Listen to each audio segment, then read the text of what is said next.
Satyabama Institute of Science and Technology, Chennai and Sriperumbudur. AIADMK பொதுச் செயலாளர் பழனிசாமி இல்லத்தில் பாஜக தேர்தல் பொறுப்பாளர் பியூஷ் கோயல், அதேபோல தமிழ் மாநில காங்கிரஸ் கட்சியின் தலைவர் ஜி.கே. வாசன் ஆகியோர் சந்தித்திருக்கிறார்கள். அண்மை செய்தியாக பார்க்கிறோம். திமுக கூட்டணியில் தொகுதி பங்கீடு முடிந்த நிலையில் அவசரம் காட்டும் தேசிய ஜனநாயக கூட்டணி. பழனிசாமி இல்லத்திற்கு தமிழ் மாநில காங்கிரஸ் தலைவர் ஜி.கே. வாசன், பொற்கொடி ஆம்ஸ்ட்ராங் ஆகியோர் வருகை தந்திருக்கிறார்கள். அதேபோல பாஜக தேர்தல் பொறுப்பாளர் பியூஷ் கோயலும் அங்கு இருக்கிறார்.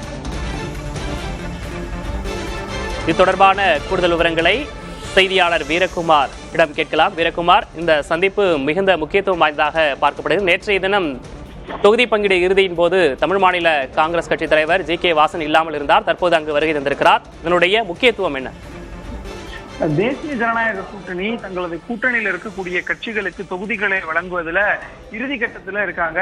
ஏற்கனவே பாமக, பாஜக, அதே போல டிடிவி தினகரனுடைய அமமுக ஆகிய கட்சிகளுக்கு நேற்று தொகுதிகள் ஒதுக்கப்பட்டது. இந்த நிலையில மீதி இருக்கக்கூடிய கட்சிகளுக்கு தொகுதிகளை ஒதுக்குவதில் தேசிய ஜனநாயக கூட்டணி மிக தீவிரமாக நடவடிக்கைகளை எடுத்துட்டு வராங்க.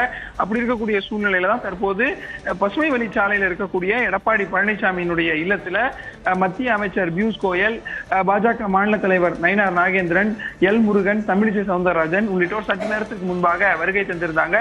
கிட்டத்தட்ட 20 நிமிடங்களுக்கு மேலாக ஆலோசனை நடத்திய நிலையில தமிழ் மாநில பகுஜன் சமாஜ் கட்சியினுடைய தலைவராக இருக்கக்கூடிய பொற்கொடி ஆம்ஸ்ட்ராங் வந்திருந்தார். அவருடைய வருகையை தொடர்ந்து தற்போது தமிழ் மாநில காங்கிரஸ் கட்சியினுடைய தலைவர் ஜி.கே. வாசன் எடப்பாடி பழனிசாமியினுடைய இல்லத்திற்கு வந்திருக்கிறார். ஏற்கனவே ஜி.கே. வாசனுக்கு தொகுதி கொடுப்பதில் ஒரு மன கசப்பு இருந்ததாக தெரிவித்திருந்தாங்க. குறைவான தொகுதிகளை தேசிய ஜனநாயக கூட்டணியில வழங்குவாங்க அப்படிங்கிற ஒரு கருத்து இருந்த நிலையில இன்று காலை தொகுதி பங்கீடு சுமூகமாக இருந்தது அப்படிங்கிறத ஜி.கே. வாசன் தரப்பிலிருந்து அவர் அறிக்கையாக கொடுத்திருந்தார். தற்போது ஜி.கே. வாசன் மற்றும் தமிழ் மாநில பகுஜன் சமாஜ் கட்சியினுடைய தலைவராக இருக்கக்கூடிய பொற்கொடி ஆம்ஸ்ட்ராங் இருவரும் வந்திருக்கிறாங்க.